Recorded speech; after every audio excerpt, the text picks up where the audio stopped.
So if you manage to get your hands on some tree colored seeds, this is what they'll look like. They're really tiny. They're maybe a 16th of an inch and roundish and kind of brown.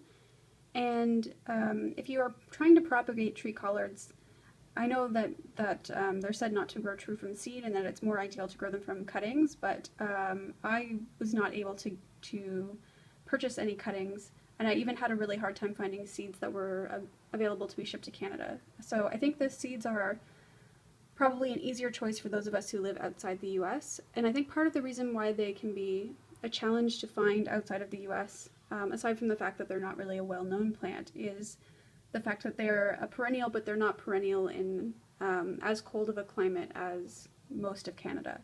So you could grow them outside here in the summer, but you would have to be taking them back in the winter. But I've grown 3 of these from seed now, and they all did quite well. So I think that it's fine to grow them from seed if that's all you're able to get your hands on.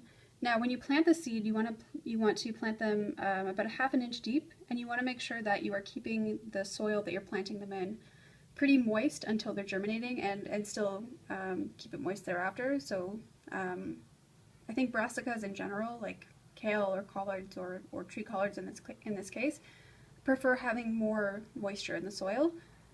They should germinate in about 7 to 10 days, and they spread up pretty quickly. They grow pretty quickly.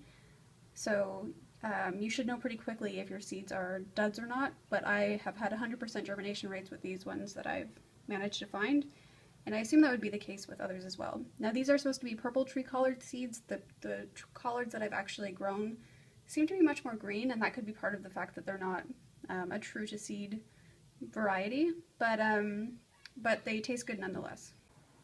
So here are 3 tree collards that I started from seed 10 weeks ago, and this is a 6-inch ruler, so you can see that they are about 8 inches tall at this point. They grow pretty quickly, and it's also really important that once they get about even an inch or 2 tall, that you should be staking them with some kind of trellis or stick that you're tying it to.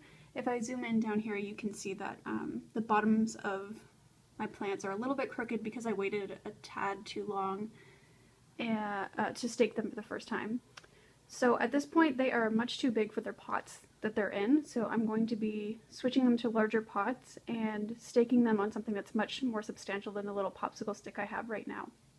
But other than that, they're doing pretty well. They do need to be watered really frequently, just that's, I guess, exacerbated by the tiny pots that they're in. But they're pretty low maintenance and they're thriving indoors at this point, and I have eaten a couple leaves off of the plants just on the lower parts of the stem just to test it out, and they taste great. So I'm just going to quickly repot the center plant here. I forgot to water it, I guess, for a couple of days because the bottom leaves are quite wilty. So I want to give it lots of space to be able to grow and develop its roots further, because this pot is really not adequate for a plant that is this height. So I'm going to take care of that right now and just show you the root system and the potting mix that I'm using. So this is just a mix of some coconut coir and potting soil, a bit of compost and vermiculite. So you want a soil, I guess, that's fairly rich, but also has adequate drainage. So I will take out this little stake. Unfortunately, I don't think I have scissors handy. Oh, yes, I do. So I will snip this little restraining device, liberate the plant temporarily.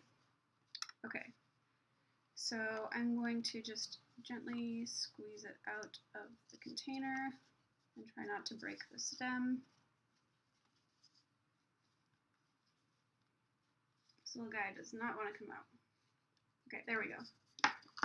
So I'll just quickly show you if I can do this without getting soil all over the computer. The roots are just starting to circle the bottom, so it's not root bound yet, but it's just not a very large amount of soil, as I said, so this was drying out really, really quickly. So I'm just going to make a hole and bury this to the same depth that it already was. You don't want to put it any deeper.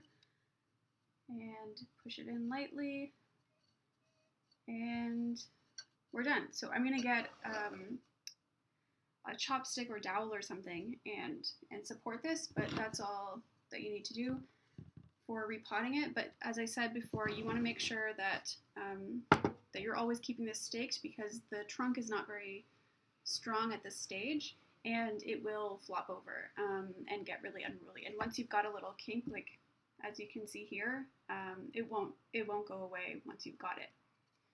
So that's it. There's not a lot to taking care of these things other than you want to keep them watered pretty frequently. They thrive on having a good amount of moisture in the soil.